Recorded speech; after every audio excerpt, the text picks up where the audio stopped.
Picture a world 6,000 years ago, where the first cities rose from the dust, where writing was born, and where secrets so profound were buried that they still leave archaeologists speechless today. This is the world of the Sumerians, humanity's oldest civilization, yet one of its most enigmatic. They gave us the wheel, the first written language, and even the concept of time measured in minutes and hours. But beneath these groundbreaking achievements lies a darker, more mysterious truth. The Sumerians knew things they shouldn't have. Their tablets speak of gods descending from the sky, of advanced technology that defies explanation, and of prophecies so eerily accurate, it's as if they peered into our modern world. How could a people from the dawn of history possess knowledge that still baffles us? What if I told you the Sumerians might have had contact with beings not of this earth? Or that their descriptions of celestial events match modern astronomical discoveries with unsettling precision? From their intricate understanding of the solar system to their cryptic tales of a great flood that mirrors ancient myths across the globe, the Sumerians left behind clues that challenge everything we thought we knew about early human history. Their records hint at lost technologies, forgotten wars among the gods, and even the possibility that they were guided by forces beyond our comprehension. This is a journey into the shadows of time where every uncovered secret only deepens the mystery. Over the next 25 revelations, we'll unravel the Sumerians' most shocking truths, secrets so profound they've been buried for millennia. You'll discover why their inventions were centuries ahead of their time, how their myths might hold the key to understanding our own origins, and what their warnings could mean for humanity's future. So lean in close, because by the end of this exploration, you'll never look at history the same way again. The Sumerians didn't just leave us a legacy of innovation, they left us a puzzle, one that demands to be solved.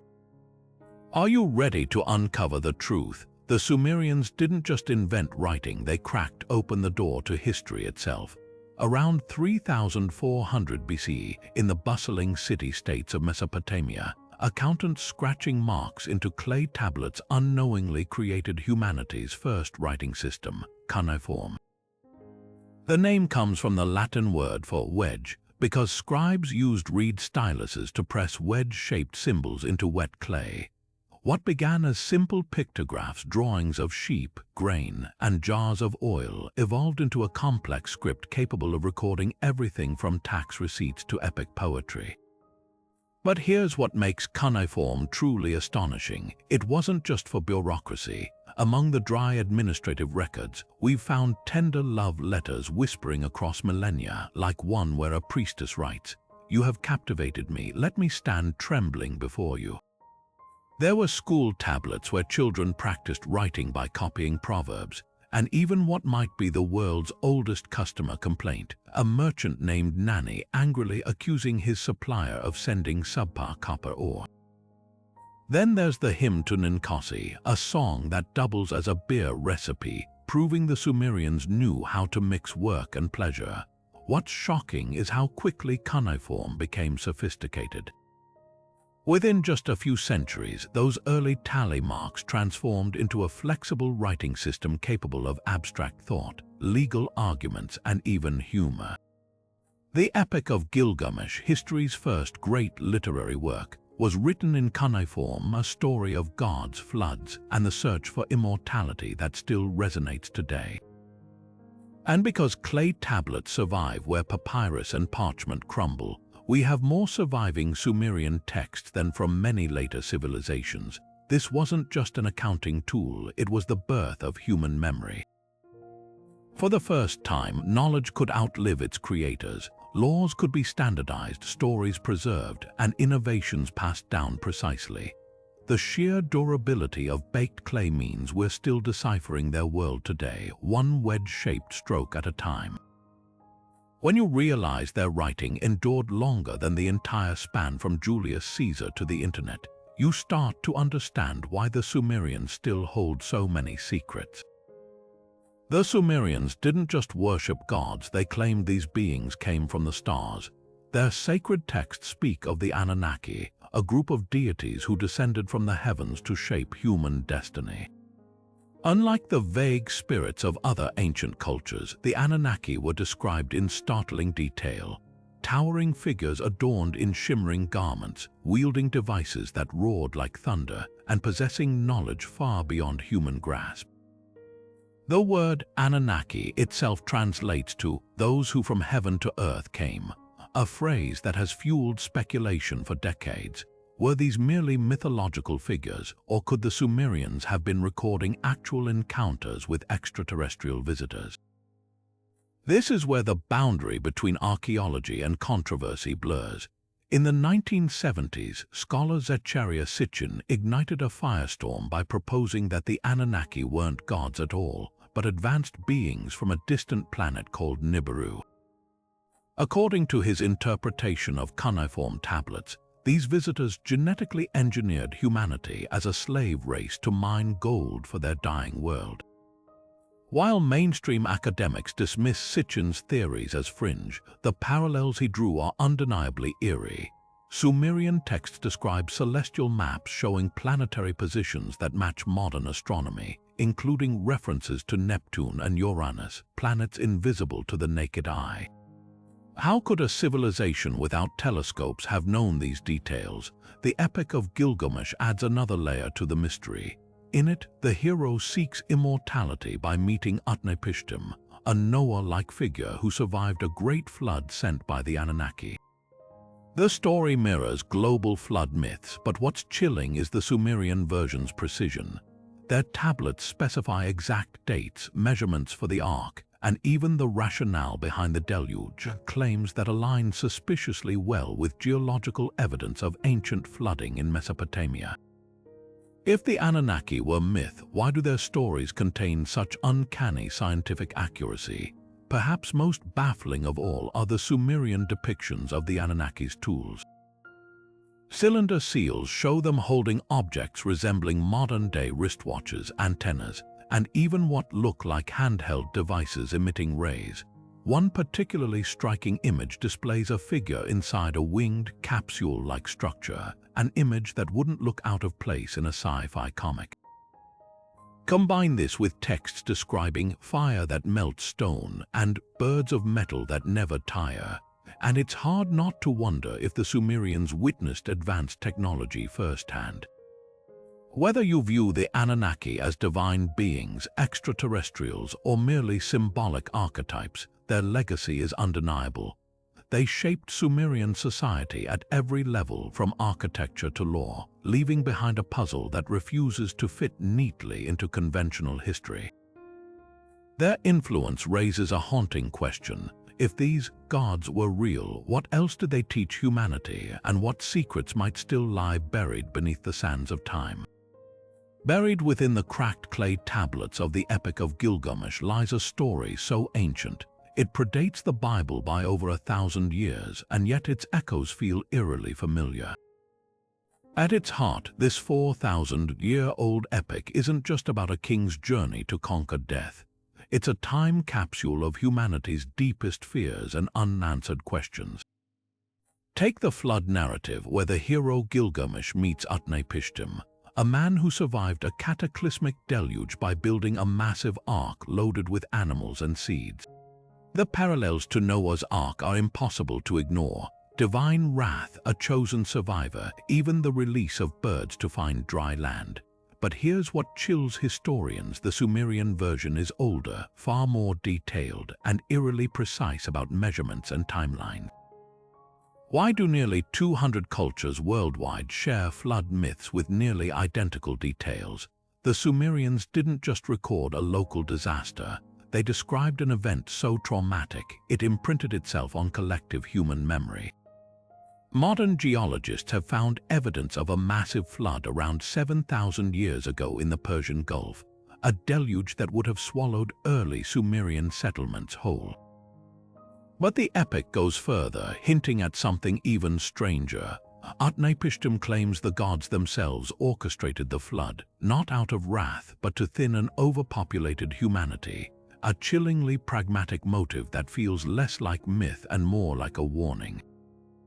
Then there's Gilgamesh's obsession with immortality, a quest that leads him through monstrous guardians, a garden of jeweled plants, and finally to a truth as bitter as it is profound: eternal life isn't for mortals.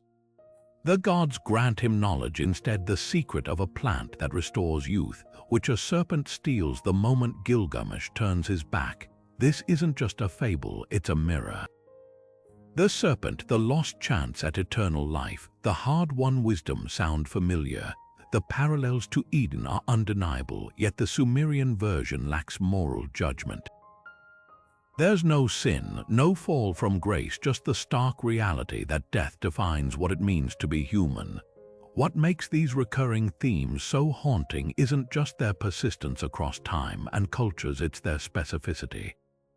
How do civilizations with no contact share nearly identical stories of floods, divine teachers, and stolen immortality? The Sumerians might hold the key. Their version predates all others, suggesting these narratives weren't borrowed but born from something far older, a shared experience etched into our cultural DNA. Whether it was a real cataclysm, an encounter with advanced beings, or simply humanity's first attempt to make sense of mortality, the Epic of Gilgamesh forces us to confront a possibility we've spent millennia avoiding: that these stories aren't just myths. They might be memories. Among the countless clay tablets left behind by the Sumerians, one discovery stands out as utterly inexplicable: their knowledge of the cosmos. These ancient astronomers didn't just track the moon and stars, they mapped our solar system with a precision that defies logic. Their texts and cylinder seals depict celestial bodies in meticulous detail, including planets like Uranus and Neptune, which are invisible to the naked eye. Even more baffling, they accurately described planetary movements and orbits thousands of years before modern telescopes confirmed them. How could a civilization from the dawn of recorded history possess astronomical insights that should have been impossible for them to grasp? Take the famous planisphere tablet discovered in the ruins of the Royal Library of Nineveh. At first glance, it appears to be a simple star chart. But when researchers deciphered its cuneiform inscriptions, they realized it wasn't just mapping constellations. It was plotting the precise positions of celestial bodies, including what scholars now believe are references to Neptune and Uranus. The tablet even notes their slow orbital periods, a detail only observable with advanced instruments. Another Sumerian artifact, the Vatu 143 cylinder seal, shows a central figure surrounded by 11 globes. Mainstream archaeology interprets this as a deity with attendants, but fringe researchers argue it's a diagram of our solar system, complete with the sun, moon, and 9 planets including Pluto, which wasn't officially discovered until 1930. The real shock comes when you compare Sumerian cosmology to later civilizations. While the Greeks and Romans believed Earth was the center of the universe, Sumerian texts described a heliocentric model: the sun at the center with planets orbiting around it. They even knew about the asteroid belt, referring to it as the bracelet of heaven. Their word for Jupiter, Sagmega, translates to the planet of the established order, reflecting their understanding of its massive gravitational influence. And Saturn wasn't just a bright star to them. They called it the encircler, noting its iconic rings centuries before Galileo glimpsed them through his telescope. So how did they know? One theory points to the Anunnaki. Ancient astronaut proponents suggest these gods shared advanced astronomical knowledge with their Sumerian pupils, perhaps even using technology to show them the cosmos up close. But even if you dismiss extraterrestrial intervention, the facts remain. The Sumerians recorded celestial phenomena with impossible accuracy. Their lunar calendars were so precise they're still used as reference points for modern astronomers. They predicted eclipses, tracked Venus's cycles, and understood precession, the slow wobble of Earth's axis that takes 26,000 years to complete. Whether it was divine revelation, lost technology, or simply genius observation, the Sumerians left us a celestial puzzle. Their astronomical prowess forces us to reconsider not just ancient history, but the very origins of human knowledge. If they could see so far into the heavens without lenses or satellites, what else did they understand? And why did that wisdom vanish for millennia? Towering over the flat Mesopotamian plains, the ziggurats of Sumer weren't just temples, they were cosmic bridges. These massive stepped pyramids, some reaching over 300 feet tall, were called Etemen Ankai in Sumerian, meaning the foundation of heaven and earth. Picture 7 colossal tiers of baked brick, each painted a different color representing celestial bodies, with a gleaming shrine to the gods at the summit. But here's what chills archaeologists. The biblical Tower of Babel bears an uncanny resemblance to these structures. The book of Genesis describes a tower built with its top in the heavens, so angering God that he scattered humanity's languages. Was this a distorted memory of the ziggurats? The parallels are too striking to ignore. Dive deeper and the mysteries multiply. Every ziggurat was precisely aligned with the stars, their staircases angled to track solstices and equinoxes like ancient observatories. The Great Ziggurat of Ur, for instance, points directly to the constellation Draco when viewed from its base, a celestial marker the Sumerians associated with their god Anu. But some researchers propose an even wilder theory. These structures might have functioned as massive energy generators. Cuneiform tablets describe the ziggurats as houses of the bond between heaven and earth, with texts mentioning copper rods embedded in their walls and chambers filled with vibrating stones. Could these be references to primitive power sources? Modern experiments show that stepped pyramids naturally focus electromagnetic energy at their peaks, a phenomenon the Sumerians might have harnessed in ways we're only beginning to understand. Then there's the enigma of their construction.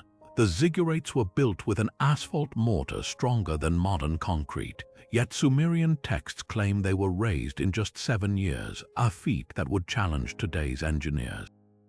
Legends speak of the gods providing shining crystals that lighten the stone's weight, while cylinder seals depict workers using what look like handheld devices emitting beams.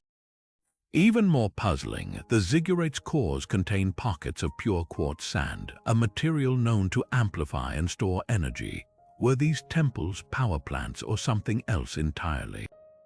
What remains undeniable is their spiritual significance. Pilgrims would ascend the ziggurats' ramps in ritual processions, symbolizing the soul's journey to the divine. At the summit, priests performed ceremonies under star maps etched in gold, channeling what they called the sacred cosmic laws gifted by the Anunnaki. Whether these structures were metaphysical gateways, technological marvels, or both, one truth emerges: the Sumerians didn't just build to impress, they built to connect with forces beyond our world, leaving behind monuments that still whisper secrets to those willing to listen. The Sumerian king list doesn't just record history, it defies it. This ancient cuneiform tablet, discovered across multiple Mesopotamian sites, begins with a declaration so staggering that scholars still debate its meaning. After kingship descended from heaven, it was in Eridu. What follows is a roster of rulers whose reigns stretch into the tens of thousands of years. Ululim, the first king, supposedly ruled for 28,800 years. His successor, Alalga, lasted 36,000. By the time the list reaches the legendary Gilgamesh, the numbers become slightly more plausible, but still impossible by human standards. At first glance, this seems like pure mythology, yet the list mixes these fantastical reigns with historically verified kings, blending the impossible with the mundane in a way that suggests something deeper at work. One theory posits that the extended reigns represent dynasties rather than individuals, a symbolic way of showing the enduring legacy of certain bloodlines. But here's where it gets eerie: the durations aren't random. They're precise multiples of Sumerian numerical systems, often divisible by 3,600. their sacred SAR unit tied to celestial cycles. Were they encoding astronomical knowledge into these kingly tenures, using numbers as a cipher for something lost to time? Then there's the Anunnaki connection. Ancient astronaut theorists point to Sumerian texts describing the gods as biologically distinct from humans with lifespans stretching millennia. Could the king list be documenting actual Anunnaki rulers, their advanced physiology allowing them to live for ages? Some even speculate about lost longevity technologies. References to the bread of life and the water of eternity in Sumerian hymns suggest they sought ways to cheat death. The Epic of Gilgamesh revolves around this very quest, with the hero's failure serving as a grim reminder of human mortality. But if the gods could live for tens of thousands of years, why couldn't their chosen representatives? Mainstream archaeologists often dismiss these interpretations, arguing that the inflated reigns are metaphorical, a way to lend divine legitimacy to later kings. Yet the list's precision nags at the edges of that explanation. After the Great Flood, the rains dropped dramatically, as if something changed. The post-Diluvian kings still rule for centuries, but no longer for millennia. Was this a cultural reset, or did whatever granted those impossible lifespans vanish beneath the floodwaters? Perhaps the most haunting clue lies in the list structure. It divides kings into two categories, those who ruled before the flood and those after. The pre-flood kings' average reigns of 30,000 years, the post-flood kings a mere 1,200. This isn't random inflation, it's a deliberate pattern, as if marking a before and after in humanity's relationship with the divine. Whether myth, miscalculation, or veiled history, the Sumerian king list forces us to confront a single unsettling question: what if time itself meant something different to them? And if so, what else did they know that we've forgotten? We often picture the wheel as humanity's first great mechanical leap, but what if the Sumerians didn't actually invent it? Around 3,500 BC, their artisans were crafting sturdy, disc-shaped wheels for chariots and carts, revolutionizing transport across Mesopotamia. Yet buried in this triumph lies a mystery. Some archaeologists insist the Sumerians weren't the originators.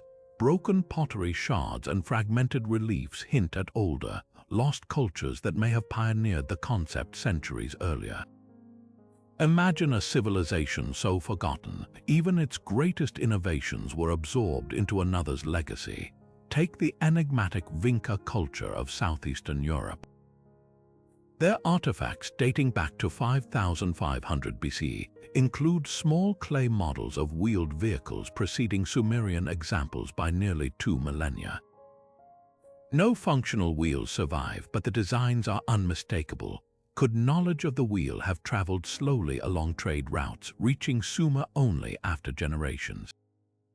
Or perhaps the idea emerged independently in multiple places, as humans confronted the universal problem of moving heavy loads. The Sumerians' genius wasn't necessarily invention, it was refinement.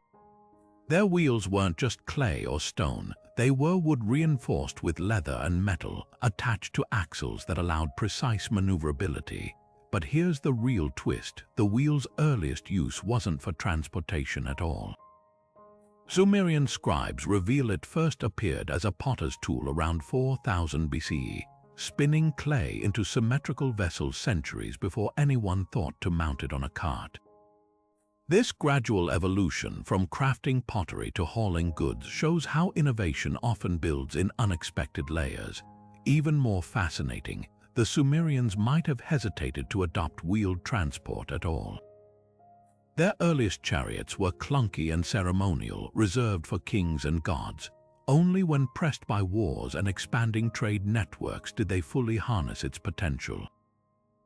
What's left unsaid in most history books is how close we came to losing this knowledge entirely. After Sumer's decline, wheel-making techniques nearly vanished during Mesopotamia's Dark Ages. Later cultures, like the Egyptians, regressed to sledges and rollers before rediscovering the wheel's power. This raises a haunting question: how many other breakthroughs have slipped through history's cracks, leaving us to credit the wrong inventors?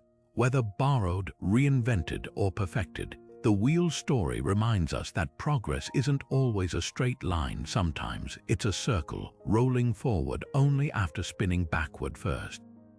Beneath the golden light of the rising sun, a ritual unfolded in Sumer that blurred the line between mortal and divine: the sacred marriage.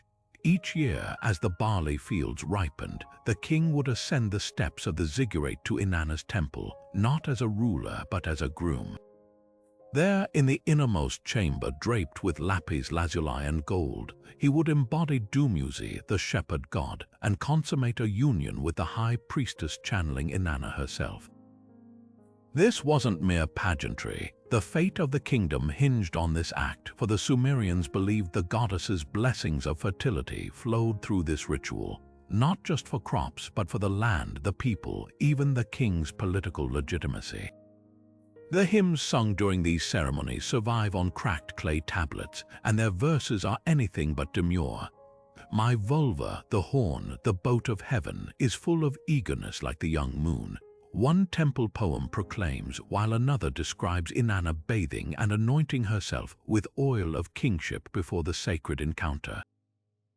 These texts don't shy from vivid sensuality, painting the act as both a cosmic duty and an ecstatic celebration. But between the lines of poetry lies a shrewd political calculus. By marrying Inanna, the king transformed from administrator to living deity, his authority unquestionable. Dissent wasn't just treason, it was sacrilege. Archaeologists found proof of this ritual's gravity in the ruins of Ur, where a carved plaque shows a ruler reclining with a goddess surrounded by offerings. Nearby tablets list the staggering costs of the ceremony: barrels of precious oils, rare woods, and even live bulls sacrificed to seal the divine covenant. The ritual's timing was no accident either. It coincided with the autumn equinox, when the balance between day and night mirrored the sacred union of opposites. Fail to perform it correctly, and the consequences were dire. Records from Lagash describe a year when the rite was neglected, followed by drought, stillbirths, and rebellion. Yet the sacred marriage legacy extends beyond politics or piety. Inanna's priestesses, often royal daughters, held unprecedented power. They managed vast temple estates, dictated trade policies, and even commissioned literary works. One such hymn, composed by the high priestess Enheduanna, is the world's first signed poetry, blending erotic devotion with raw vulnerability. You have poured venom like a serpent into my womb. These women weren't passive conduits for the divine. They were queens of a celestial court, wielding influence that outstripped many kings. What modern eyes might dismiss as primitive fertility worship reveals itself as a sophisticated web of theology, statecraft, and feminist power structures. The Sumerians understood something profound: that sex, sovereignty, and the sacred were threads of the same tapestry. To separate them was to unravel civilization itself. Their ritual whispers a challenge across millennia. How thin, really, is the veil between our world and the divine? Long before Oktoberfest or modern breweries, the Sumerians were perfecting the art of fermentation in the shadow of their ziggurats. Around 4,000 years ago, while other civilizations were still struggling with basic agriculture, these Mesopotamian innovators had already turned bread into beer. And not just any beer, but a sacred elixir so valued it became the cornerstone of their economy and faith. Their dedication was so profound they immortalized the process in the Hymn to Ninkasi, a song/recipe carved into clay that doubles as the world's oldest documented brew manual. Picture scribes chanting verses like, "You are the one who bakes the bapir malt in the great oven," as workers stirred massive vats of bubbling grain. This wasn't just a drink, it was divine alchemy. The Sumerians took their beer seriously, and for good reason. In a land where water sources were often contaminated, brewing provided a safer alternative, as the fermentation process killed harmful bacteria. But this was no crude moonshine. Archaeologists studying residue from ancient vessels found evidence of sophisticated recipes: barley malt, honey, dates, and even aromatic herbs like thyme. The result, a thick, porridge-like brew sipped through straws to filter out solids, packing nearly twice the alcohol content of modern beers. Tavern scenes on cylinder seals showed drinkers laughing around communal jars, proving the world's oldest happy hours were alive and well in her. Ninkasi, the goddess of beer, wasn't just a whimsical deity, she was a cultural powerhouse. Temples doubled as breweries, with priestesses overseeing production as part of their sacred duties. One tablet from Lagash records a staggering monthly output, over 5,000 liters of beer rationed to workers as payment. That's right, Sumerians literally drank their wages. Even their legal system revolved around beer. The Code of Ur-Nammu, history's oldest known law code, set harsh penalties for watering down tavern brews. What's startling is how advanced their techniques were. They cultivated specialized yeast strains, controlled fermentation temperatures using underground chambers, and even aged batches in clay vessels lined with bitumen to prevent spoilage. The hymn to Ninkasi reveals meticulous steps still used by brewers today: malting, mashing, lautering. It's as if the Sumerians left us a time capsule of their expertise, whispering across millennia that some pleasures, like a cold beer after a hard day's work, are truly timeless. So next time you raise a glass, toast the Sumerians. They didn't just invent civilization, they made sure it came with a good buzz. In the scorching summer of 1927, archaeologist Leonard Woolley broke through the baked earth of southern Iraq and uncovered a sight so macabre it chilled even his seasoned team. Row upon row of skeletons, not just resting in death, but arranged as if frozen in a final, ghastly performance. This was the royal cemetery of Ur, where queens and kings lay surrounded by their entire courts, from harpists with fingers still curled around missing instruments to soldiers clutching spears in skeletal hands. Over 60 attendants were interred with Queen Puabi alone, each corpse showing no signs of struggle, their bones carefully posed for eternity. The question that haunted Woolley still echoes today: why would a civilization so advanced practice such brutal devotion? The ritual wasn't merely burial, it was theater. Forensic analysis reveals these victims didn't die violently. Traces of a sedative-like substance in their remains suggest they drank poison willingly, perhaps believing their service continued beyond the grave.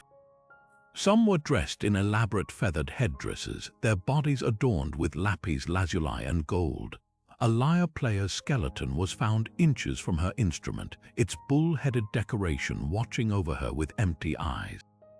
These weren't slaves dragged to their doom, but honored companions, musicians to serenade the afterlife, guards to defend against spirits, even charioteers with their oxen teams. The Sumerians saw death as a mirror of life, and if a queen needed her court in the next world, she would take them literally, but the darker implications are inescapable. Tablet fragments describe a ceremony called the Way of the Netherworld, where participants ingested a potion called the Draught of Forgetfulness before lying down in neat rows.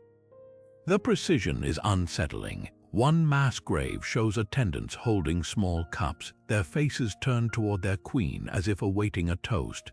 Modern toxicologists suspect the poison was a mix of opium and hemlock, painless yet lethal. This wasn't mindless barbarity, it was a meticulously planned passage, blending ritualistic pageantry with cold pragmatism. What's truly shocking is how these sacrifices reflect Sumerian cosmology. Their underworld, Kur, wasn't a paradise or torment, but a shadowy reflection of earthly hierarchies.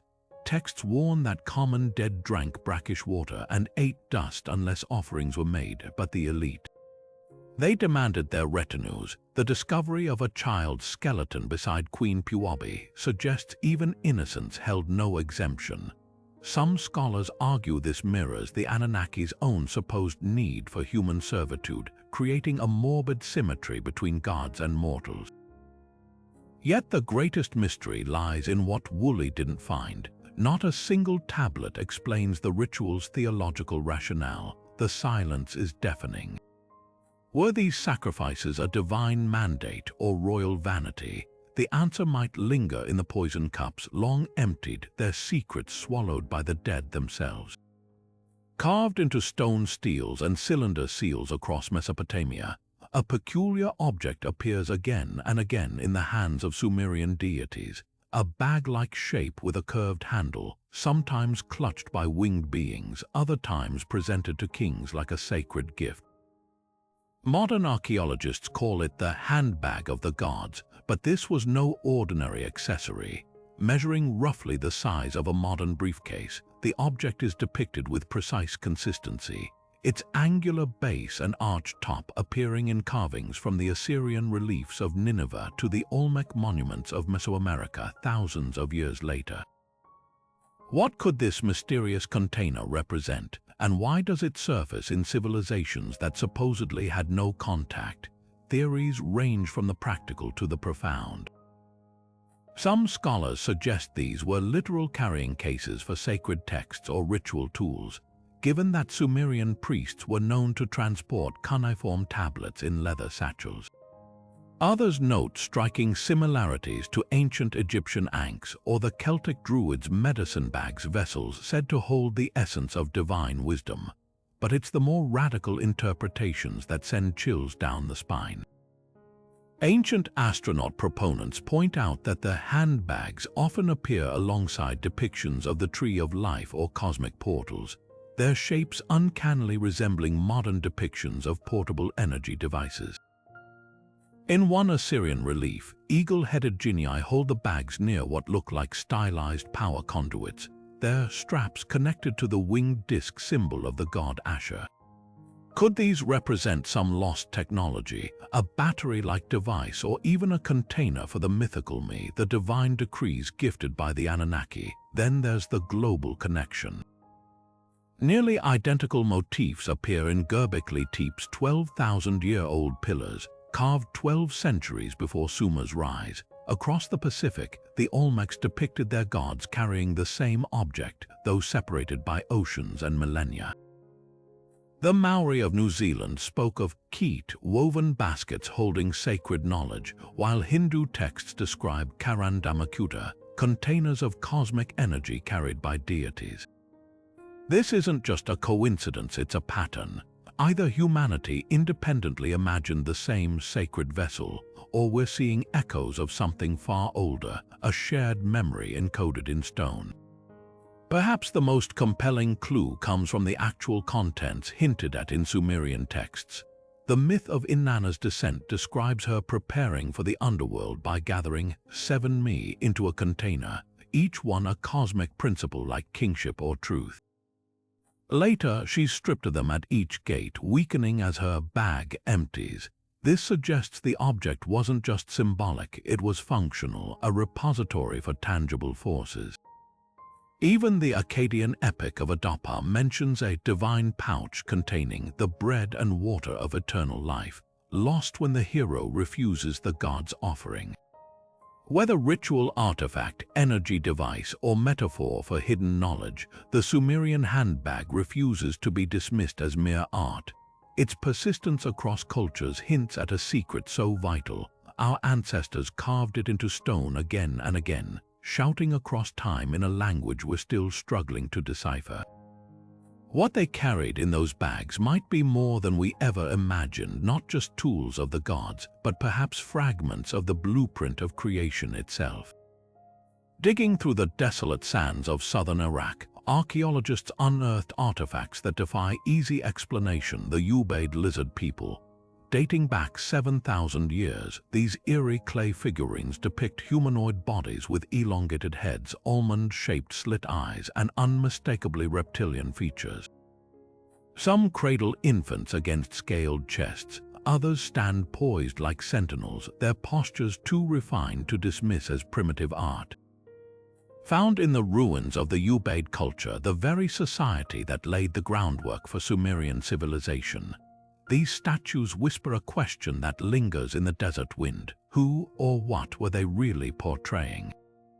Mainstream archaeology offers a cautious interpretation: ritualistic shaman costumes.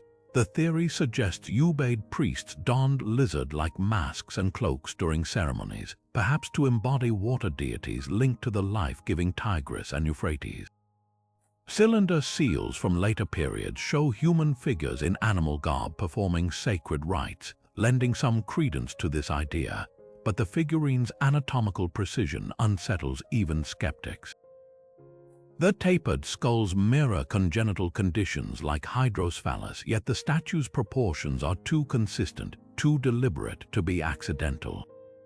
Then there's the matter of their postures. Unlike the stiff votive statues of later eras, these figures exude lifelike dynamism, as if frozen mid-motion.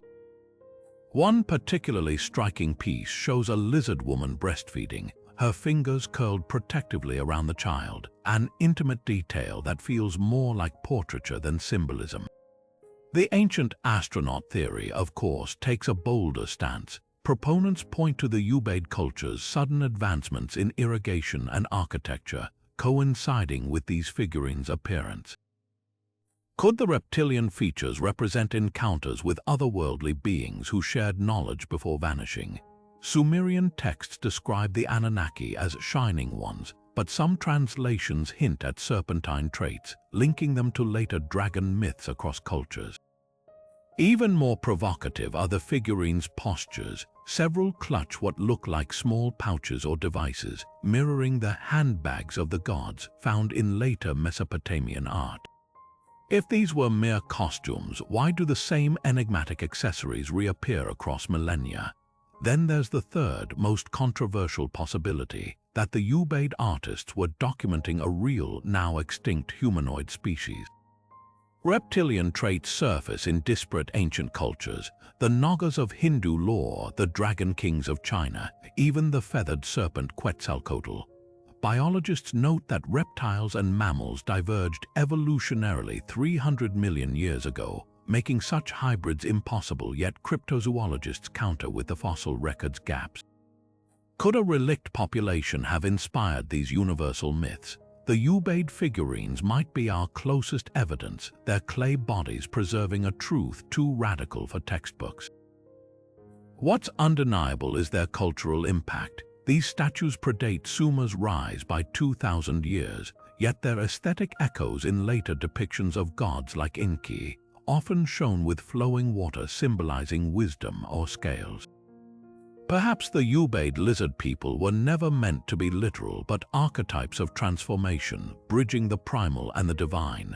Or perhaps they're a warning, etched in clay, that history's deepest secrets wear faces we no longer recognize. The symbol slithers across Sumerian cylinder seals, winding its way through millennia, a pair of serpents coiled around a central rod. At first glance, it resembles the familiar caduceus of Greek medicine, but this emblem predates Hippocrates by over 3,000 years. Found in the temples of deities like Ningish-Siddha, the god of vegetation and the underworld, the motif is too precise to be coincidence. What's shocking isn't just its similarity to modern medical symbols, but the eerie possibility it encodes. Did the Sumerians understand the double helix of DNA long before Watson and Crick? Dive into the reliefs of the Gudea cylinders, carved around 2100 BCE, and you'll find Ningish-Siddha holding this serpent staff as a badge of divine authority. The parallels to DNA's structure are unnerving: two spiraling strands with connecting rungs, mirroring the serpentine coils. Even more perplexing, the Sumerians associated Ningish-Siddha with healing and transformation, much like the Greeks later would with Asclepius. But how could an ancient civilization visualize a molecule invisible to the naked eye? One theory points to the Anunnaki again. Tablet fragments describe the gods purifying water with entwined serpents of light, while hymns speak of life threads rearranged in sacred rituals. Were these metaphors for genetic manipulation? The symbol's global spread deepens the mystery. From the staffs of Egyptian pharaohs to the Kundalini imagery of Hindu texts, the intertwined serpents reappear across cultures with no apparent connection. The Aboriginal peoples of Australia even speak of the rainbow serpent, a creator being that shaped life by weaving the strands of existence. Such recurring motifs suggest either a shared human archetype or something far more concrete. Modern researchers note that under electron microscopes, certain viral proteins actually form caduceus-like shapes when replicating DNA. Could the Sumerians have observed microscopic life through lenses lost to time? Then there's the matter of the central rod. In Sumerian art, it's often depicted as a flowering plant stem, bursting with leaves or fruit. This mirrors the axis mundi concept, the world tree linking heaven and earth, but also resembles the sugar-phosphate backbone of DNA. Later alchemical texts would adopt this imagery, calling it the serpent's ladder, a pathway to enlightenment. The Sumerians might have been first to recognize its dual nature, a bridge between the physical and the divine, the blueprint of life itself. Whether coincidence, divine revelation, or forgotten science, this symbol's persistence challenges our assumptions about ancient knowledge. The caduceus wasn't just a medical emblem, it was a whisper from the past, hinting that the Sumerians saw deeper into life's fabric than we ever imagined. And if they understood DNA's shape, what else did they know about the forces that weave us together? Buried beneath Iraq's wind-scoured deserts lies a mound of broken pottery and sun-baked bricks, the last remnants of Eridu, humanity's first city. Founded around 5400 BCE, this wasn't just another settlement. It was the sacred birthplace of civilization itself, where the god Enki was said to have raised its temples from the primordial waters. The Sumerians revered Eridu as the city where kingship descended from heaven, a place so ancient that even they considered it a relic of a lost age. Yet around 2000 BC, this thriving metropolis was abruptly abandoned, its streets silent, its altars cold. What catastrophic force could make an entire people walk away from their holiest site? The answer might lie in the very myths Eridu inspired, a flood so devastating it echoes across countless cultures. Excavations reveal eerie clues to its downfall. Archaeologists found layers of silt sandwiched between ruins, evidence of a flood massive enough to submerge the city's foundations. But here's where it gets strange. These flood deposits align with Sumerian texts describing a deluge sent by the gods to cleanse the earth. The Epic of Gilgamesh recounts how Eridu's wise man, Utnapishtim, was warned to build an ark, a story later adopted into the Bible as Noah's tale. Yet, unlike the biblical version, Sumerian tablets provide chilling specifics. One fragment details how the gods fled to the heavens as torrents swallowed the land, leaving only those sheltered in the boat of the living to repopulate the world. Eridu's ruins tell an even darker story. Beneath the silt, skeletons lie tangled in unnatural positions as if caught mid-flight. A child's bones cling to a crumbling wall, preserved in a final, desperate embrace. These aren't ceremonial burials, they're snapshots of sudden catastrophe. Then there's the Temple of Enki, Eridu's heart. Its foundations show signs of deliberate sabotage, with statues of the water god toppled and defaced. Was this divine wrath made manifest or something more human? Some scholars point to climate shifts, the Persian Gulf's encroaching waters swallowing farmlands, while others cite clay tablets describing the god's rage at humanity's noise and arrogance. The most haunting clue comes from Eridu's final days. Tablets abandoned mid-sentence describe priests frantically performing rituals to appease Enki as the rivers flowed backward. One lists missing citizens with a chilling footnote, taken by the bitter waters. Yet Eridu's greatest secret isn't its destruction, it's what preceded it. The city's earliest layers contain artifacts far too advanced for their time. Precision-made tools, copper alloys, and geometric bricks fitted without mortar. These weren't the works of primitive farmers, but a society already peering into the thresholds of engineering. Legends say Eridu wasn't just abandoned, it was cursed. Later Babylonian texts warn that the soil of Eridu remembers, and that disturbing its ruins invites misfortune. Even Saddam Hussein, during his bizarre reconstruction of ancient sites, refused to touch Eridu's mounds, fearing their rumored sleeping gods. Whether by flood, revolt, or something more inexplicable, the city's silence endures as a warning. Its ruins whisper that civilizations, no matter how mighty, are but sandcastles against time's tide, and that some secrets, like Enki's lost wisdom, are meant to stay buried. High atop stepped platforms veiled in incense smoke, the Jugunu temples of Sumer stood as gateways between ecstasy and enlightenment. Far from the seedy brothels of modern imagination, these were sacred spaces where priestesses known as the New Gig, the Unblemished Ones, performed rituals believed to channel the goddess Inanna's divine power. Imagine a chamber lined with lapis lazuli and gold, where the air hummed with the drone of lyres and the murmur of prayers. Here, the act of lovemaking wasn't debauchery, it was a sacrament, a fleeting taste of the god's own rapture. The New Gig weren't ordinary temple attendants. Selected from noble families, they underwent years of training in music, astronomy, and sacred texts before their initiation. Cuneiform tablets describe their rites in startling detail, anointing their bodies with oils infused with myrrh and cedar, donning ritual garb woven with celestial symbols, even chewing aromatic resins to sweeten their breath for the divine encounter.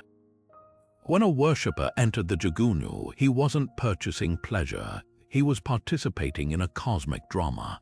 The priestess embodied Inanna herself, and their union reenacted her sacred marriage to Dumuzi, the shepherd god whose death and resurrection symbolized nature's cycles.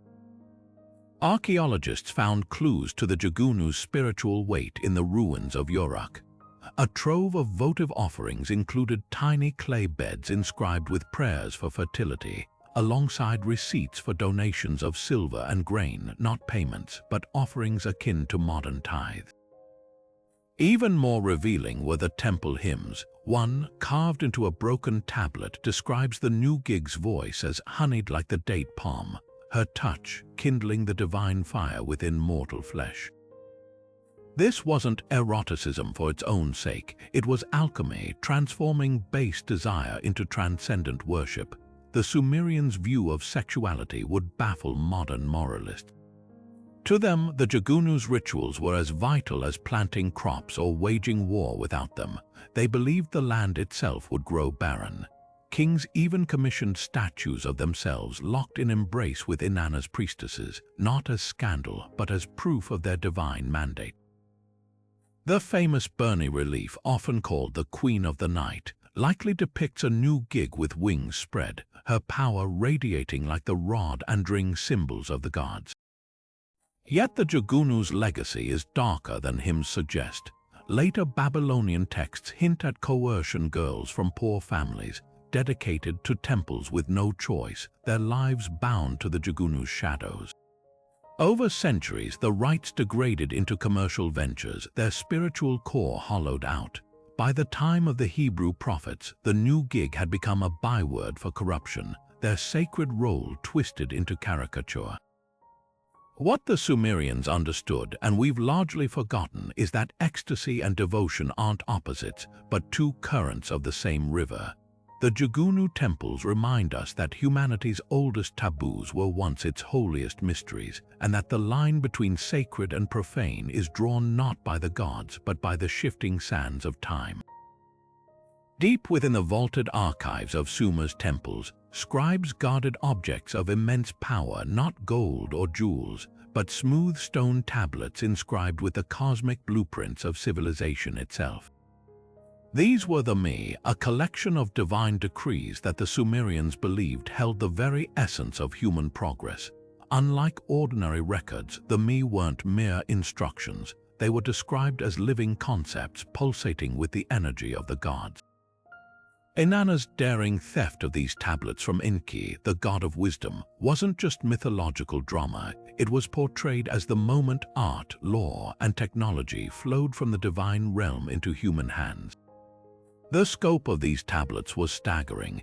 Texts describe me for everything from lofty concepts like truth and victory to shockingly mundane skills like leather working and bread making. One hymn lists over 100 me, including the art of the scribe, the plucking of the lyre, even the strategy of conflict. This wasn't just a random assortment, it was a systematic transfer of knowledge, as if someone had compiled an encyclopedia of human advancement and encoded it into sacred objects. The Sumerians spoke of the me as physical things. Priests carried them in processions, kings were crowned by touching them, and their theft or loss could plunge cities into chaos. But what exactly were they? Mainstream scholars often dismiss the me as symbolic representations of cultural values, metaphors for the slow evolution of society. Yet the descriptions in cuneiform texts are unnervingly specific.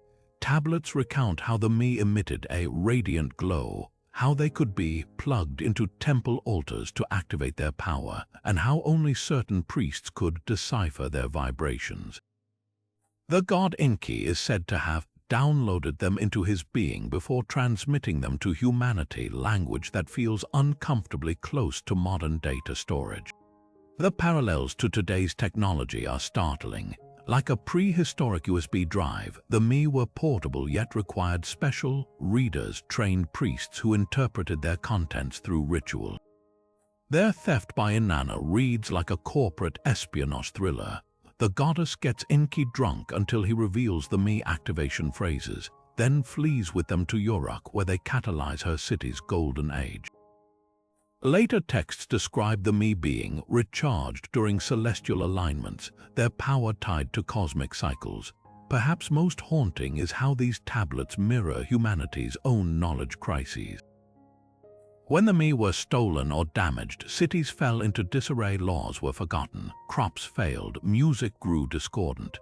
It's as if the Sumerians encoded a warning: civilization isn't innate, it's a fragile gift easily revoked. Whether divine artifacts, encrypted technology, or profound psychological archetypes, the me tablets force us to confront an uncomfortable question. What if our greatest advancements weren't discoveries at all, but hand-me-downs from forces we no longer understand? Around 2200 BCE, something terrifying happened in Sumer. History itself went dark. For nearly 300 years, the meticulous cuneiform records that had documented every harvest, battle, and royal decree fell silent. Archaeologists call this the Sumerian Dark Age, a void where entire generations vanished from the written record. But the absence of words doesn't mean absence of trauma.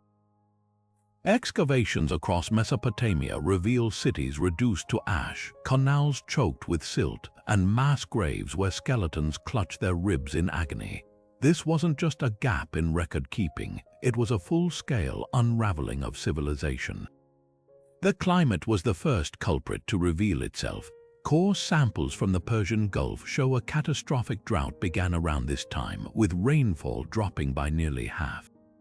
Tablet fragments from the period's ragged edges speak of the heavens withholding rain and the earth cracking like pottery. At the ancient city of Tel Leilan in northern Syria, archaeologists found a layer of wind-blown dust so thick it suggested decades of failed harvest. The Sumerians' intricate irrigation systems, their lifeblood for 1,000 years, became death traps as salt built up in the parched soil, poisoning the very fields that had once fed empires. Then came the invaders. The Gutians, nomadic tribes from the Zagros Mountains, surged into Mesopotamia like a storm. Sumerian scribes, in their final scrolls before the silence, described them as a ravenous swarm with no respect for gods or kings. One broken tablet from Lagash curses them as dragons with human faces, accusing them of burning libraries and defiling temples. The Gutians left no records of their own, but the devastation they wrought is etched in the ruins. At archaeologists uncovered a palace corridor where the skeletons of scribes still clutch their styluses, slaughtered mid-sentence. Yet the darkest clue lies not in violence but in abandonment. Across Sumer, cities like Uruk and Nippur show signs of being emptied deliberately, homes stripped of valuables, temple doors carefully sealed, as if people believed they'd return. Some scholars argue this was more than famine or war. It was a spiritual collapse. The gods had failed their people.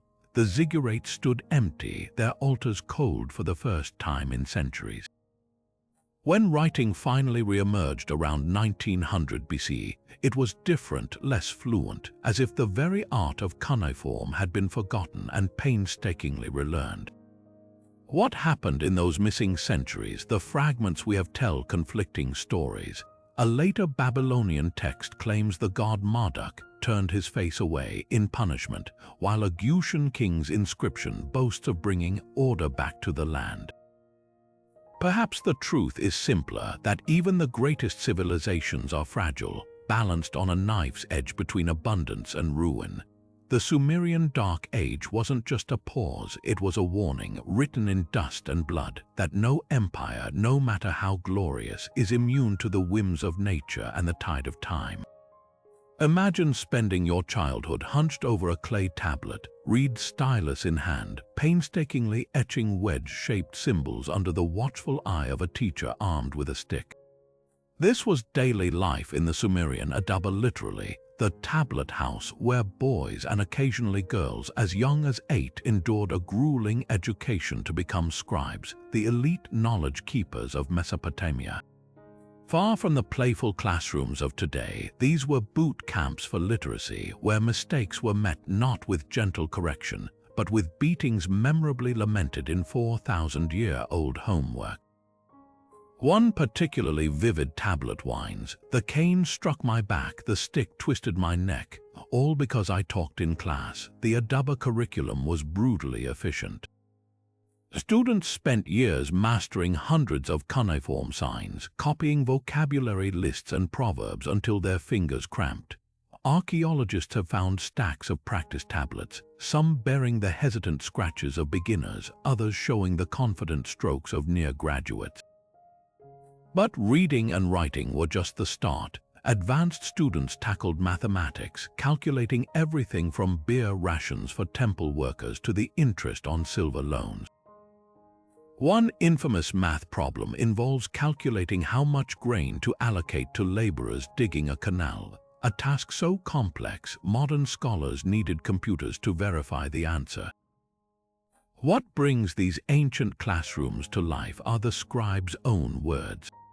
A tablet from Nippur preserves a hilarious dialogue between a student and his teacher, filled with excuses we'd recognize today.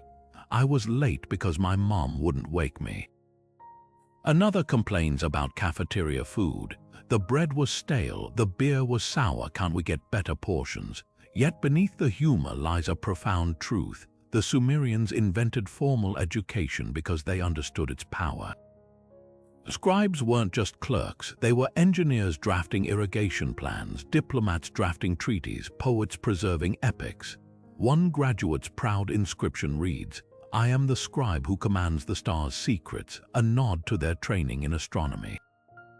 The Adaba's legacy echoes in unexpected ways. Their teaching methods, repetition, dictation, even standardized testing remain classroom staples today. But the most haunting discovery came from where excavators found a child's tablet still bearing fingerprints pressed into the clay 4 millennia ago. In that fragile artifact, we don't just see a lesson, we meet the student, their frustration and triumph preserved across the ages. The Sumerians didn't just teach reading, they taught us that knowledge, once etched into the world, never truly fades. Long before the thundering chariots of Egypt or the horse-drawn war machines of the Hittites, the Sumerians rumbled across battlefields in something far more terrifying: the world's first armored war carts. These weren't the sleek, fast chariots of later empires, but hulking 4-wheeled behemoths, their wooden frames reinforced with leather and metal, drawn by teams of snorting onagers, wild asses prized for their strength and ferocity. Picture the scene, a line of these monstrosities advancing like prehistoric tanks, their wheels crushing fallen enemies, their drivers shielded by thick hide barriers while javelin throwers rained death from above. The psychological effect must have been paralyzing. To an enemy who'd never seen wheeled warfare, it would have seemed like the gods themselves had sent metal-clad monsters to grind them into the dust. The design was brutally effective. Unlike later chariots built for speed, Sumerian war carts prioritized raw intimidation and staying power. Excavations at revealed remnants of these vehicles' massive disc wheels carved from solid wood, sometimes sheathed in copper to repel arrows. The onboard fighters stood on a platform between the wheels, their legs protected by woven reed screens while they hurled spears or fired arrows from behind mobile barricades. Cuneiform tablets boast of entire enemy formations breaking ranks at the mere sight of these storm bulls, as the Sumerians called them, their wheels churning mud mixed with the blood of the trampled. What's shocking is how early they appeared. The oldest depictions date back to 2600 BCE, centuries before horses were domesticated for warfare in the region. This meant the Sumerians had to make do with onagers, creatures notoriously hard to tame. Tablet fragments describe the training process: young wild asses captured in the mountains, gradually broken to harness through a mix of bribes, extra fodder, and threats the whip. The results were unpredictable. Sometimes the beasts panicked and dragged carts into their own troops, but when they worked, the effect was devastating. A wall carving from the standard of shows war carts plowing through enemies, their wheels spattered with red pigment symbolizing blood, while prisoners are crushed beneath them. Yet the real innovation wasn't the carts themselves, but the tactics they enabled. Sumerian generals used them as mobile archery platforms, concentrating firepower where it could do the most damage. Clay tablets from Lagash describe formations where war carts advanced in staggered lines, their crews coordinating volleys to break shield walls before infantry moved in for the kill. This wasn't random chaos, it was early combined arms warfare, a terrifying glimpse of military thinking light years ahead of its time. The war cart's legacy is a study in paradox. They were both revolutionary and obsolete, unstoppable in their era, yet soon outclassed by lighter, horse-drawn chariots. But for a few bloody centuries, they ruled the battlefield, their creaking wheels and braying onagers heralding a new age of mechanized terror. The Sumerians didn't just invent the wheel, they weaponized it, proving that even the simplest technology could become an engine of nightmares when wielded by minds bold enough to reimagine war itself. Among the oldest adventure stories ever recorded, the legend of Astronaut soars above the rest literally. Etched onto cracked clay tablets over 4,000 years ago, this Sumerian tale follows a desperate king who hitches a ride to heaven on the back of an eagle, all in pursuit of the mythical plant of birth that could grant him an heir. At first glance, it reads like pure fantasy, until you notice the uncanny parallels to later myths like Icarus and even modern space travel allegories. What begins as a simple fable unravels into something far more profound. Humanity's first recorded dream of breaking gravity's chains. The story begins with Astronaut, a ruler cursed with infertility, praying to the gods for a solution. They send him to a wounded eagle trapped in a pit, a creature punished for betraying its serpent friend. After nursing the eagle back to health, Astronaut strikes a bargain. The eagle will carry him to the heavens where the plant of birth grows. The descriptions that follow are startlingly vivid. As they ascend, the tablet describes Earth shrinking to the size of a bread loaf, then a mere speck as the atmosphere thins. The eagle warns Astronaut not to look down, but when he does, panic seizes him and they plummet. Unlike Icarus, whose wax wings melt from recklessness, Astronaut's failure stems from primal terror, a psychological twist that feels eerily modern. What's fascinating is how this ancient tale mirrors humanity's ongoing obsession with flight.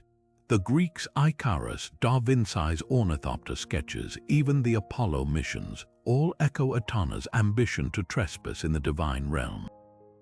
But the Sumerian version carries a twist absent from later myths. The eagle isn't destroyed. In fragments of the epic's lesser-known sequel, Astronaut survives the fall and eventually succeeds, securing the plant and founding a dynasty. This isn't a cautionary tale about hubris, but a meditation on perseverance. The gods don't punish Etana for trying, they reward his tenacity after multiple attempts.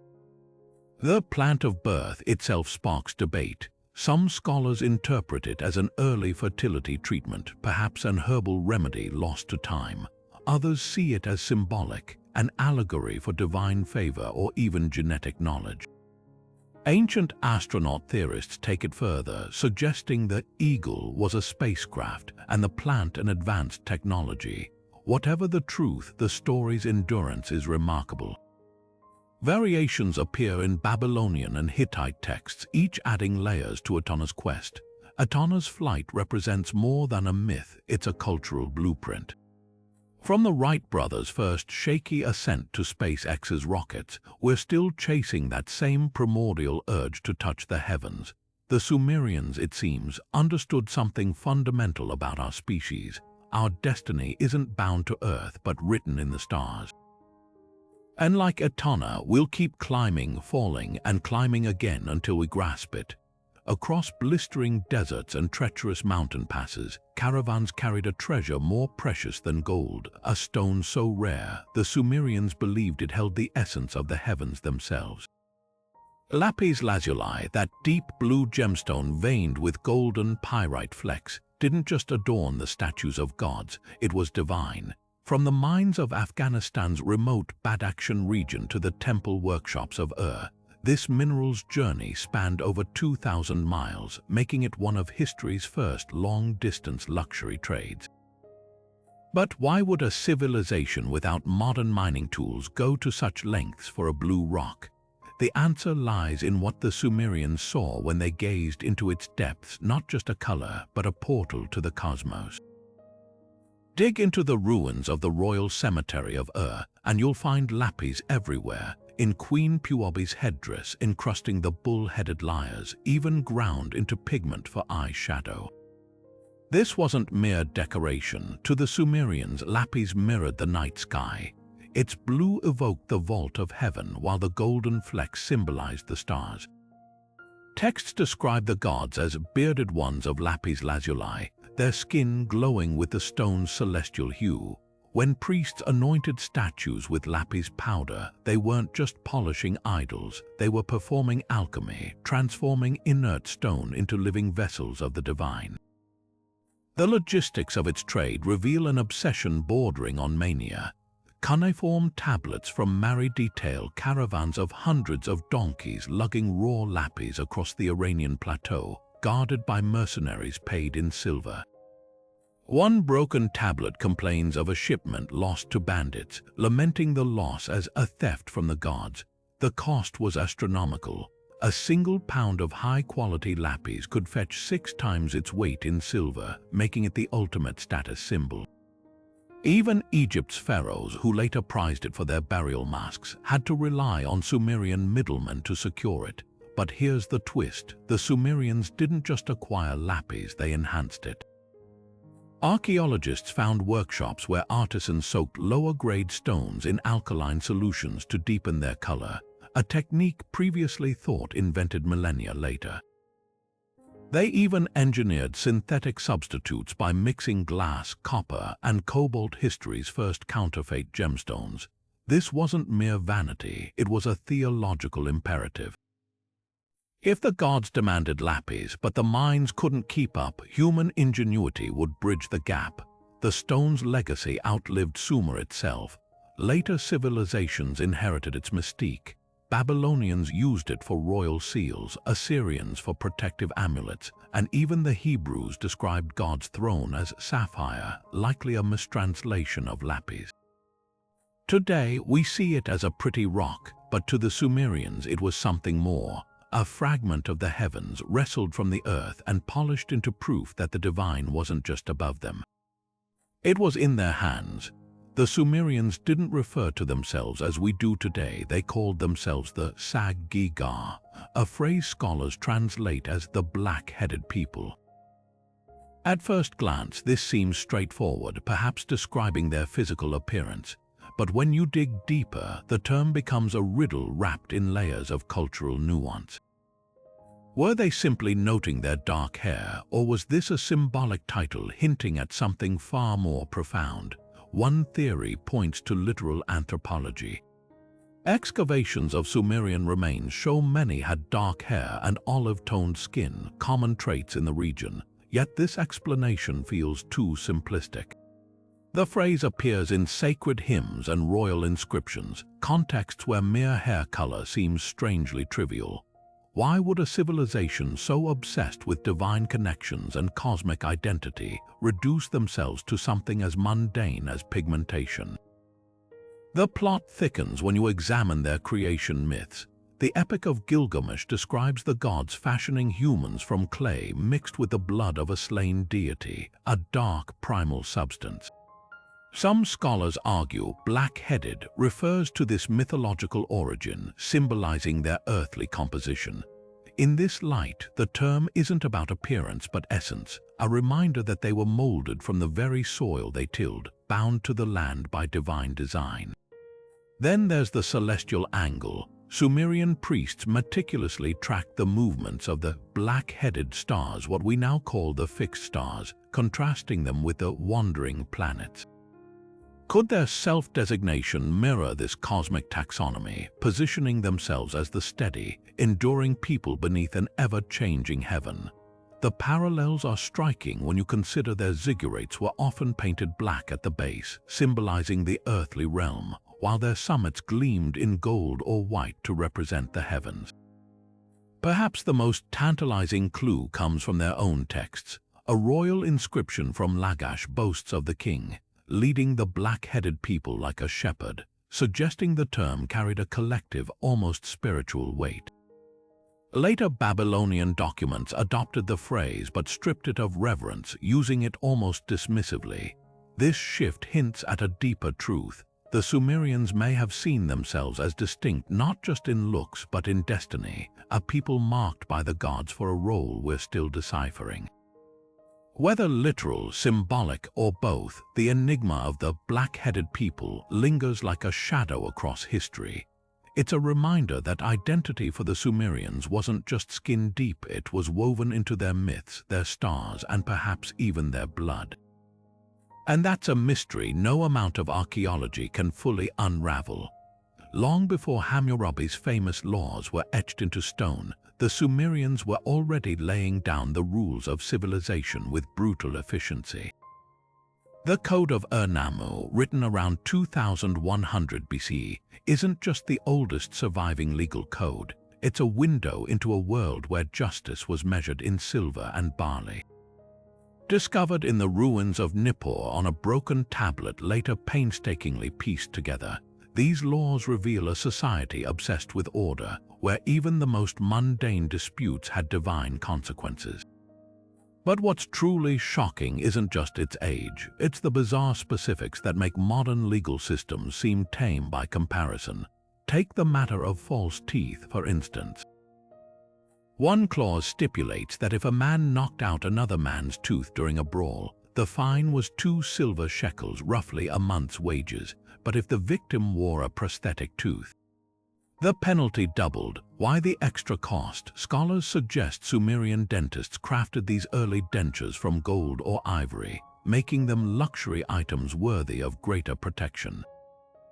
It's a detail so oddly precise, it forces us to reconsider what daily life in Ur was really like, a place where fistfights could hinge on dental work.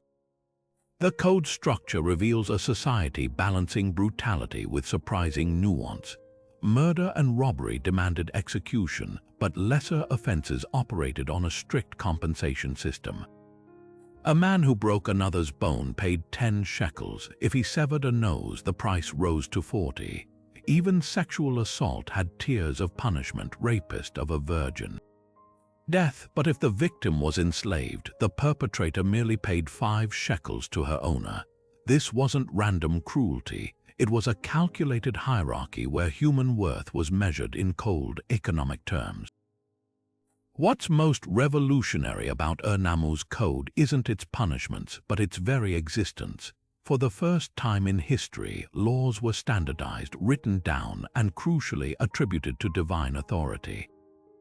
The prologue credits the moon god Nana with inspiring King Ur-Nammu to establish equity in the land, framing justice as a celestial mandate rather than royal whim. This shift from oral tradition to codified rule transformed society. No longer could powerful men twist customs to their advantage. The rules were now baked into clay for all to see. Yet the code's true genius lies in what it omitted. Unlike Hammurabi's later eye for an eye ethos, Ur-Nammu favored fines over mutilation for most crimes. Only 10 of its 30 surviving clauses prescribed death, suggesting a society that valued restitution over retribution. Even slavery was regulated. Masters who abused their enslaved workers faced penalties, a radical concept for its time. The legacy of these laws echoes in ways we rarely acknowledge. Legal principles we take for granted: burden of proof, proportional punishment, even the idea that rulers aren't above the law, all flicker to life in these 4,000-year-old texts. The scribes of Ur didn't just invent writing, they weaponized it, using words to bind chaos into order. And in that struggle, they grappled with questions we still debate today: who gets to decide what's fair? How much is a human life or tooth really worth? The answers might be etched in cuneiform, but the conversation they started has never ended. Deep beneath the 7 gates of the underworld, where no light dared to linger, Ereshkigal ruled with a grip as unyielding as the void itself. The Sumerians called her realm Ker, a desolate wasteland where dust was the only food and shadows the only companions. Unlike the fiery hells of later religions, Ker was a place of crushing silence and eternal hunger, a reflection of Ereshkigal's own torment. For this wasn't just a goddess of death, she was its first victim, cast into the abyss by her fellow deities and left to fester in isolation until her sorrow curdled into wrath. Ereshkigal's myth begins with betrayal. Ancient tablets describe her as Inanna's elder sister, originally a sky goddess before being dragged into the underworld by the dragon Ker. But here's the twist: she didn't escape. While Persephone of Greek myth returns each spring, Ereshkigal stays bound to her throne of black rock, her very presence poisoning the air with despair. When Inanna later attempts to conquer Ker, Ereshkigal doesn't battle her. She withers her sister's divine flesh with the eye of death, hanging her corpse on a hook like butchered meat. This isn't just sibling rivalry, it's the anguish of the abandoned turning venomous. What makes Ereshkigal truly terrifying isn't her cruelty, but her bureaucracy. The 7 gates of the underworld weren't just poetic imagery, they functioned like a celestial checkpoint. Souls arriving in Ker were stripped of everything at each gate: jewelry, clothing, even their identities, until they stumbled naked into Ereshkigal's throne room. Cuneiform prayers beg her scribe Inanna to hide their names from the ledger, knowing that once recorded, escape was impossible. The dead didn't burn here, they faded, their essences siphoned to feed the goddess's insatiable loneliness. The parallels to Persephone are unmistakable, but Ereshkigal predates her by millennia. Both are forced into underworld marriages: Ereshkigal to the plague god Nergal, Persephone to Hades. Both embody seasonal cycles of decay and renewal. Yet where Persephone's story carries a whisper of hope, Ereshkigal's is pure existential dread. Even the gods feared her. In the myth of Nergal's descent, when the hot-headed god insults her, she doesn't attack, she sends a messenger with a single demand: surrender him to me. The pantheon complies without protest, knowing her wrath could unravel creation itself. Modern psychology might diagnose Ereshkigal as the ultimate depiction of divine depression. Unlike later underworld rulers who punish sinners, she tortures indiscriminately because misery, to her, isn't justice, it's the natural state of existence. One broken hymn describes her weeping as she counts the dead, not from remorse, but because their suffering can never fill the void left by her own. It's a haunting notion that even gods can be broken by circumstance, and that the ruler of the afterlife isn't a grand judge, but a wounded creature lashing out at the universe that wronged her. Ereshkigal's legacy slithers through world mythology like a hidden thread. The Hebrew Sheol, the Norse Hell, even the Buddhist Naraka all share her underworld's chilling indifference. But perhaps her greatest impact was on the living. Sumerian funerary rites included placing coins on corpses' eyes, not to pay Charon as in Greek myth, but to bribe Ereshkigal scribes. Families baked clay figurines to serve as substitutes in Ker, hoping to spare their loved ones her attentions. Her cult was small. No one built ziggurats to the Queen of Decay, but her influence was vast. To understand Ereshkigal isn't just to meet a goddess of death. It's to confront humanity's oldest fear, that oblivion isn't fiery torment or divine reward, but an endless, silent room where even the gods forget your name. And in that void, her throne still stands, waiting for us all. The Sumerians didn't fade gently into history. They vanished as abruptly as a flame snuffed by the wind. After nearly 2,000 years of shaping civilization, their cities fell silent, their language faded into obscurity, and their identity dissolved like clay tablets left in the rain. The final blows came from two directions: the relentless Elamite invasions from the east and the gradual cultural absorption by the Akkadians, who had once been their pupils. By 1800 BC, the last native Sumerian ruler had vanished from the records, and the black-headed people were no more. But here's what chills the bones: their own texts seemed to whisper of this downfall centuries before it arrived, as if their myths were less stories than prophecies written in the stars. The Elamites struck like a sandstorm, pouring from the Zagros mountains with iron weapons the Sumerians couldn't match. Tablets from Ur described their assault in horrifying detail: temples set ablaze, granaries looted, canals choked with corpses. One scribe's final entry reads, "The enemy has broken the walls like pottery, the gods have turned their backs," yet the Elamites weren't the only threat. The Akkadians, who had coexisted with Sumer for centuries, began overshadowing them, blending their Semitic language and customs with Sumerian traditions until the original culture was diluted beyond recognition. It wasn't conquest, it was erasure. What's chilling is how the Sumerians themselves seem to anticipate this fate. The Curse of Agade, a poetic lament carved into clay, describes the gods abandoning a once great city, leaving it to howl like a jackal in the ruins. Another tablet warns, "The people will speak our words but forget our names." Even their creation myth carries an eerie foreshadowing. The god Enki grants humanity civilization but warns it's only on loan, revocable if ever they grow too arrogant. Did they sense their own fragility? A later Babylonian text claims Sumerian priests performed a ritual called the Weeping of the Gods annually, mourning a collapse they believed was inevitable. The most haunting clue lies in their final act. As Akkadian replaced Sumerian as the spoken tongue, scribes began composing bilingual dictionaries, not to teach Akkadians but to preserve their own dying language. These weren't practical tools, they were time capsules, desperate attempts to shout across the ages, "We were here." The last known Sumerian text isn't a royal decree or epic poem, but a school exercise, a child painstakingly copying phrases in a language even their teacher barely understood. So did the Sumerians foresee their end. Their myths, rituals, and even their lexicons suggest they did. Perhaps that's why they wrote so feverishly, built so boldly, and reached so far beyond their time, not in defiance of oblivion, but in communion with it. They knew empires rise and fall, but words baked in clay endure, and so they whisper to us still, not from the grave, but from the library of eternity. The Sumerians didn't just invent civilization, they left behind a labyrinth of secrets so profound, we're still stumbling through the shadows of their legacy.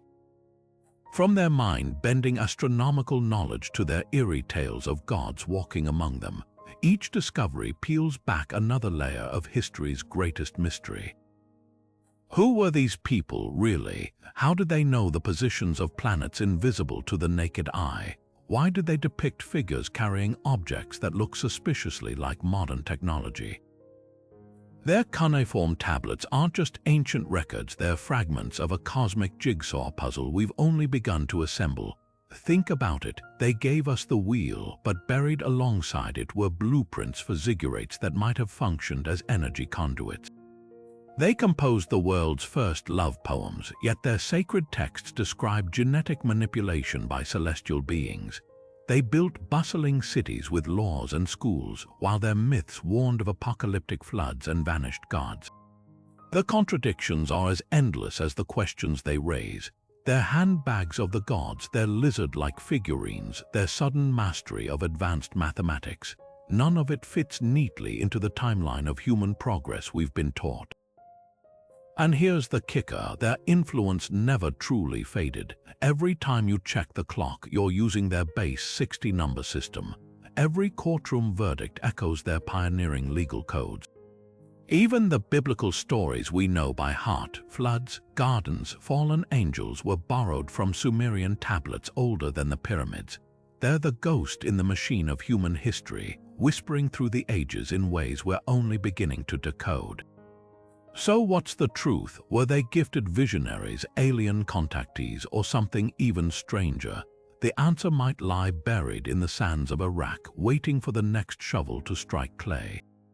Until then, their secrets remain tantalizingly out of reach, daring us to dig deeper. Which of these 25 revelations left you speechless? Was it the war carts that reshaped battlefields, the sacred beers that fueled empires, or the dark rituals that blurred the line between devotion and doom?